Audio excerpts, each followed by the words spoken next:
So they are about to shut the whole thing down. All right, shut it down. This is critical. We were talking about strikes yesterday, all right, with UPS, one of the biggest strikes in history.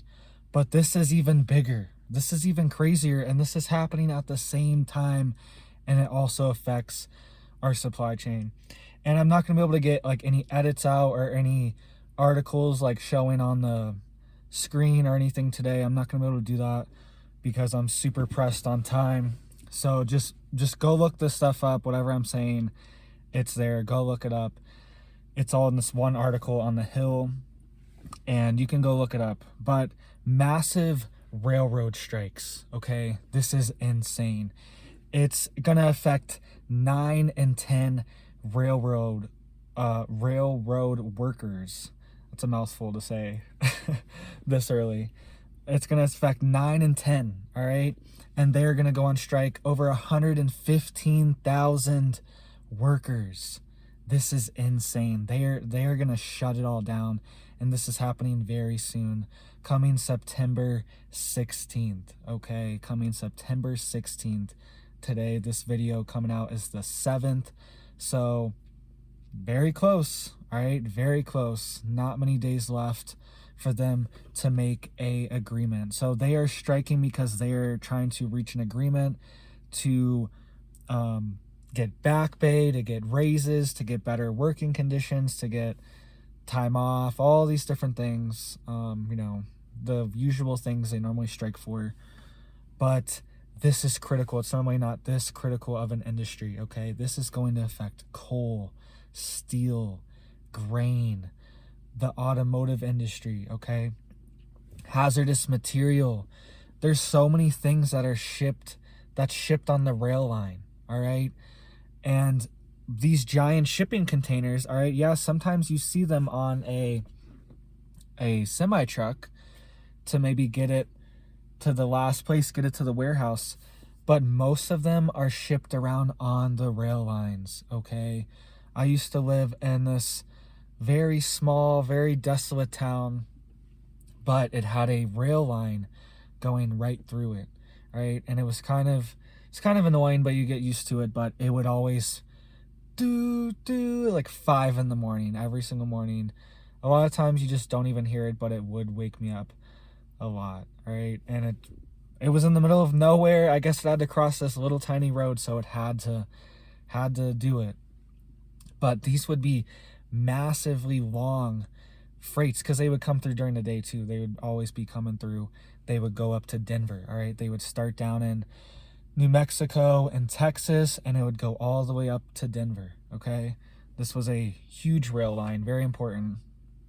And they would be stretched for I don't know how long, mile long or something. That's what it seemed like. I don't know how long it actually was, of just freight carts stacked up, okay? And it would just go on and on. So the rail lines are critical, and there's also hazardous waste that cannot be transported on roads, all right? A lot of military equipment cannot be transported on roads. It's too big, all right? So rail lines are very critical to the infrastructure of this country. It could affect everything, all right? They pretty much just take it from the ports and put it on a rail line. A lot of them go straight to ports, a lot of these lines, all right? And just ship it right there from all over the country, all over the place. We don't even realize it a lot of the times how critical trains still are, because we don't really use them for transportation. Of course, people do. You know, there's like Amtrak. I've seen, there's a couple of those out here. Very small. It's very, very strange, honestly. It's like these little things, like 2 cars, and they're just going through the mountains. It's kind of strange. It'd be kind of fun, but I just always thought it was weird when I'm driving by in my car. You know, it's like, okay. I guess if you're here on vacation, you don't have a car, and it's you know, it's an experience, so it would be fun. But most of it's used for traveling. I mean traveling goods, moving goods around, all right? Transportation, that's what I meant to say. Most of it's used for transportation. No edits, no anything today, and it's early. Sorry about that. I just changed my oil on my truck too because it needed it, all right? We were talking about how There could be oil shortages just for your car, all right? They were saying in this article that there could be automotive parts shortages for cars, for semi trucks, okay, because those are moved on freights too.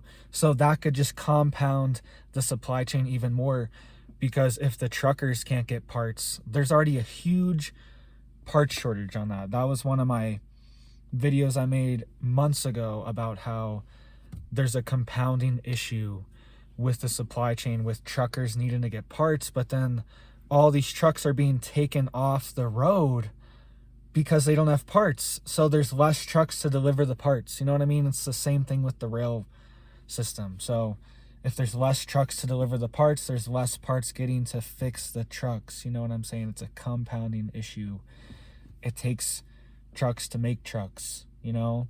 We're lucky that we have these decades of infrastructure built up, but we're destroying it within like a decade, within 5 years, within a few years. We're wrecking this infrastructure that took decades to build up and took tons of blood and sweat and tears of tons of Americans that busted their butt, right? That built the railways, that, you know, built all the trucks, built all the roads, all the stuff. We were so fortunate to have all this in place. But for some reason, there's these maniacs that want to tear it all down. I don't understand. I mean, obviously it's on purpose. Obviously this is an agenda. We know this, right? But I also don't understand what sane person would want this. What sane person would, this is going to affect you too. You're not going to be safe from this. Nobody's going to be safe from this, okay? And this is just going to get a lot worse very soon. If this happens on September 16th, just think about the holiday season, all right? We're talking about UPS. They're also threatening to strike right before Black Friday. They're threatening to not deliver any Black Friday deliveries, and that's happening with FedEx contractors as well. They're threatening to not deliver any Black Friday deliveries. All right, so UPS, FedEx, and the rail line, and we have lockdowns, and we have there's a ton of ships still at sea, all right? And there's not as many in California, but they're all in the Gulf of Mexico now. I was reading an article just a few weeks ago that there's as many ships in the Gulf of Mexico now as there was at the peak of this whole shipping container fiasco, where they were backed up for miles and miles, and there was hundreds of ships. Sorry, I'm getting worked up because it's all these issues, but it went for miles. I think it's like 160 ships. It's around there. Go look it up. I'm doing everything off the top of my head right now, trying to remember everything. That's what I've been doing lately because I've been rushed for time. But thank you guys for watching this stuff. Go check that out. I think it's like 160 ships. It's just as many as there was at the peak of this backlog. Not to mention the trains now, all right? And all the problems with the supply chain and the trucks. There's tons of trucks being taken offline. Let me know if you're a trucker. Let me know if you're waiting for parts. Let me know if you're a rail worker. There's 115,000 doing this.